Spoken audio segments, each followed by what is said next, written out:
Good evening, Mr. Gonzalez, and thank you for taking the time out of your day to listen to my presentation for my recommendation on different Twitter usage strategies for marketing for Texas Dex and More. As you know, Texas Dex and More does not currently have a Twitter page, and you identified this as a problem area. You tasked me with putting together a recommendation report of various online marketing strategies used by other companies to help recommend what the best fit for your company would be as you launch your Twitter page. To accomplish this task, I surveyed 4 other decking companies from across the United States and analyzed the 50 latest tweets from these companies and sorted them into various different categories. After these tweets were categorized, I then analyzed each of these tweets on a number of different metrics. Once this was done, I then drew conclusions from these results to help shape my recommendation to you about what the best marketing strategy is for your company. For starters, I categorized each company's tweets into 4 main categories. These were posts with pictures, posts with links, customer testimonials, and other. After these tweets were categorized, I then went through and analyzed these tweets and graded them on 3 main metrics: the number of likes the post received, their retweets, and the number of replies the post received. In addition, I made sure to note the frequency that the companies were posting their tweets, as I believe this was an informative statistic that could further influence my recommendation to you. For starters, the first company analyzed was Infinite Dex from Minnesota.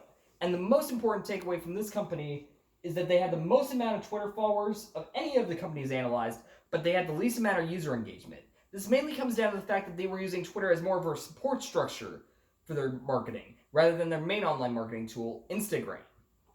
As you can see here, 96% of Infinite Dex tweets came with an Instagram link. Our second company analyzed was DexRS LLC. And the main takeaway here is their consistency, which reflects highly on their user engagement scores. They were the most consistent company in posting each and every month, or about 6 to 7 times. And as you can see here, they stick with one main style, being posts with pictures that were very informational and informative to the user. Our third company surveyed was Fence and Deck Connection. And as you can see here, their user engagement scores leave much to be desired. They displayed the most diversity in their posting, as you can see here, with no one single category exceeding 36%. But this didn't remark well on the company and didn't have an effect on their user engagement. In fact, it had quite the opposite effect, it would appear. Finally, our last company analyzed was Outback Deck Inc. from Georgia. As you can see here, the main takeaway is they had the least amount of followers of the companies analyzed, but they had the best user engagement scores. But they were also one of the least frequent in posting on Twitter.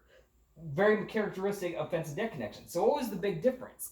The big difference comes here, as we see with the 40% of posts that we see in the other category. These posts mainly consisted of technological drone footage shots of their completed projects, which accounted for a huge portion of their user engagement scores. Here we can see that frequency of tweets by month for each company, while an interesting graph to look at, doesn't appear to indicate one way or another the company's success in user engagement, as evidenced by Infinite Dex and Outback Deck Inc. So what does this all mean? Well, right off the bat, we can say that Infinite Dex strategy of using Twitter as a support structure for Instagram does not mesh well with what you are trying to do of using it as your main marketing tool on Twitter. So we can throw that out. As well as Fence and Deck Connection strategy of focusing on diversity, while interesting, does not seem to lend itself well to user engagement. However, looking at DexRS LLC's style of post and the consistency of which they post appear to indicate a strategy that resonates strongly with the user base, and one that I believe you should emulate as well. In addition, Outback Deck Inc.'s bold use of technology in their posts appears to set them apart from other companies and allow them to engage a user base at a much higher rate than other companies. So what should Texas Dex and More do? It is my belief that the recommendation that I will present to you is that Texas Dex and More would best be served by a fusion of 2 approaches, combining DexRS LLC's consistency of posts and the information they provide along with their post, with Outback Deck Inc.'s bold use of drone footage to help grow your company. I believe this is the ideal strategy for a developing company that's just getting into using Twitter for marketing. So in conclusion, we looked at the problem you asked me to identify, the methodology behind my research, the results behind my research, the conclusions of my research, and most importantly of all, the recommendation I presented to you. Thank you so much for your time, and I'm now open to questions.